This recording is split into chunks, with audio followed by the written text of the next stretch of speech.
Air India के Ahmedabad plane crash की पहली ऑफिशियल रिपोर्ट रिलीज कर दी गई है और इस रिपोर्ट ने सबको हैरान करके रख दिया है। प्लेन क्रैश होने से कुछ सेकंड पहले प्लेन के दोनों इंजन के फ्यूल स्विचेस को रन पोजीशन से कट ऑफ पोजीशन में किसने किया।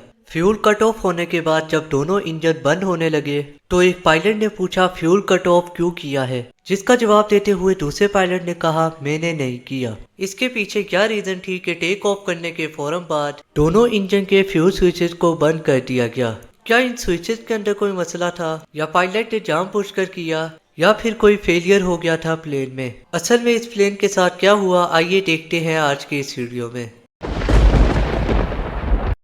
12 जून 2025 की सुबह अहमदाबाद इंटरनेशनल एयरपोर्ट पे रूटीन का दिन था। मौसम साफ और सब कुछ बिल्कुल नॉर्मल था। कुछ प्लेन टेक ऑफ की तैयारी कर रहे थे तो कुछ प्लेन लैंड हो रहे थे। इसी बीच एयर इंडिया का एक जहाज बोइंग 7878 ड्रीम लाइनर भी खड़ा था, जिसका ट्रेन नंबर VTANB था, जबकि फ्लाइट नंबर AI171 था। ये प्लेन 2 घंटे पहले दिल्ली से अहमदाबाद आया था और अब ये अहमदाबाद से लंदन जाने के लिए बिल्कुल तैयार था। इस फ्लाइट पे एक छोटा सा टेक्निकल इशू आया था जिसको बाद में ठीक कर दिया गया और ये जहाज अपनी अगली फ्लाइट के लिए बिल्कुल तैयार था। इस फ्लाइट पे 230 पैसेंजर बैठे हुए थे। इन्वेस्टिगेशन रिपोर्ट पे ये लिखा हुआ है कि जहाज में 54,200 kg का फ्यूल भरा गया और टेक ऑफ वेट 2,13,401 kg था, जो इस प्लेन के लिए बिल्कुल नॉर्मल था और ये प्लेन टेक ऑफ करने के लिए बिल्कुल तैयार था। पायलट की बात करें तो एक कैप्टन का नाम सुमित सबरवाल था, जिनका टोटल फ्लाइट एक्सपीरियंस 15,600 घंटे का था, जबकि दूसरे पायलट का नाम क्लाइव कुंडर था। इनका total flight experience 34,000 per hour का था।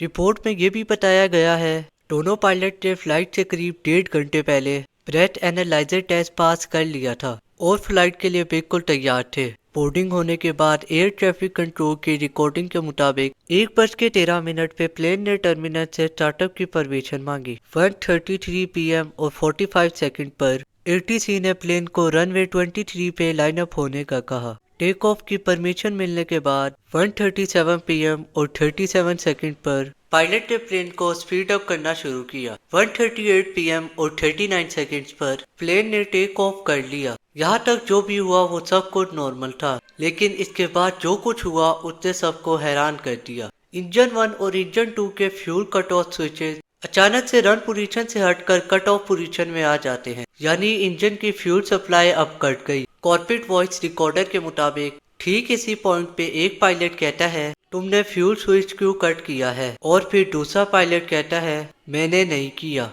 इन्वेस्टिगेशन टीम को अभी तक ये नहीं पता किस पायलट ने ये सवाल किया था और किस पायलट ने जवाब दिया। 1:39 PM और 5 सेकंड पर ATC की रिकॉर्डिंग में मैडे का सिग्नल रिसीव हुआ। ये प्लेन रनवे 23 से टेक ऑफ हुआ और इससे 1600 मीटर दूर एक मेडिकल कॉलेज के हॉस्टल में क्रैश कर गया। इस हादसे में 12 क्रू मेंबर और 229 पैसेंजर की डेथ हो गई, जबकि जमीन पर 19 लोग भी इस हादसे का शिकार हुए। सिर्फ एक पैसेंजर इमरजेंसी एग्जिट के पास बैठने की वजह से बच गया। रिपोर्ट के मुताबिक landing gear lever down position में मिला और थ्रस्ट लेवल बहुत जल चुका था, लेकिन क्रैश होने तक फॉरवर्ड पोजीशन में ही था। इसके बाद सबसे इम्पोर्टेंट चीज fuel control switches run position में ही थे, यानी क्रैश से पहले पायलट ने स्विचेस ऑन कर दिए थे। अब ये फ्यूल स्विचेस नॉर्मली ऐसे डिजाइन होते हैं कोई इंसान ही इन्हें ऑफ या ऑन कर सकता है। दोनों स्विचेस के लेफ्ट और राइट में एक लॉकिंग मैकेनिज्म दिया गया है। इस लॉकिंग मैकेनिज्म का काम ये है अगर इन स्विचेस पे गलती से पायलट का हाथ लग जाए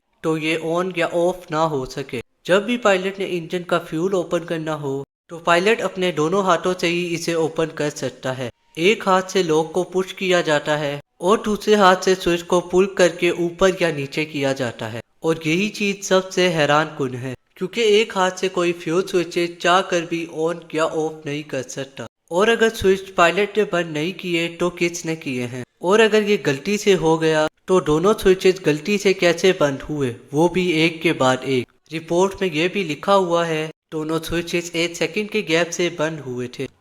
यह बिल्कुल नॉर्मल एक ह्यूमन इंटरेक्शन लगता है। बाद में ये दोनों स्विचेस दोबारा ऑन भी किए गए थे, मगर तब बहुत देर हो चुकी थी। रिपोर्ट के मुताबिक इंजन 1 के लिए फ्यूल कट ऑफ और दोबारा सप्लाई होने के बीच 10 सेकंड का गैप था और इंजन 2 के लिए फ्यूल कट ऑफ और दोबारा सप्लाई होने के बीच 14 सेकंड का गैप था। साथ में इस बात के प्रूफ भी मिले हैं दोनों इंजन वापस से थ्रस्ट प्रोड्यूस करने ही लगे थे, मगर उससे पहले ही प्लेन क्रैश हो गया। यहाँ सबसे बड़ा सवाल ये है, ये फ्लाइट टेक ऑफ तक बिल्कुल परफेक्ट थी। इंजन से लेके इस पे भरने वाले फ्यूल तक सब कुछ नॉर्मल था। यहाँ तक कि इस प्लेन के फ्यूल को भी टेस्ट किया गया, मगर उस पे कोई भी गड़बड़ नहीं थी। अगर सब कुछ ही परफेक्ट था तो फ्यूल स्विचेस को जानबूझकर बंद क्यों किया गया? ये भी हो सकता है कि उनका लॉकिंग मैकेनिज्म खराब हो गया हो। रिपोर्ट में एक बहुत ही इम्पोर्टेंट बात लिखी है और वो ये है, FAA ने 2018 में फ्यूल कट ऑफ स्विचेस के लॉकिंग मैकेनिज्म के निकलने का खर्चा बताया था।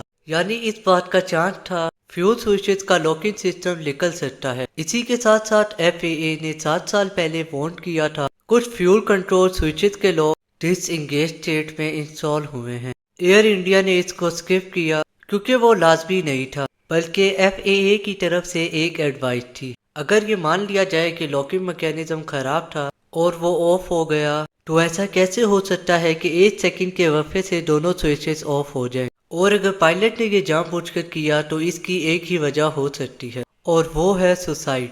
अभी तक इस बात का कोई प्रूफ नहीं मिला। इसके अलावा पायलट ने दोबारा फ्यूल स्विचेस ऑन भी किए थे। अगर पायलट सुसाइड करना चाहता तो कंट्रोल स्विचेस को दोबारा ऑन ना करता, और पायलट ने क्रैश से पहले ATC को मैडे का सिग्नल भी दिया था। अभी तक इस बारे में कोई ऑफिशियल न्यूज नहीं आई। अगर आपको मेरी ये वाली वीडियो पसंद आई है और ऐसी ही और भी वीडियो देखना चाहते हैं तो चैनल को सब्सक्राइब करना और वीडियो को लाइक करना मत भूलिएगा।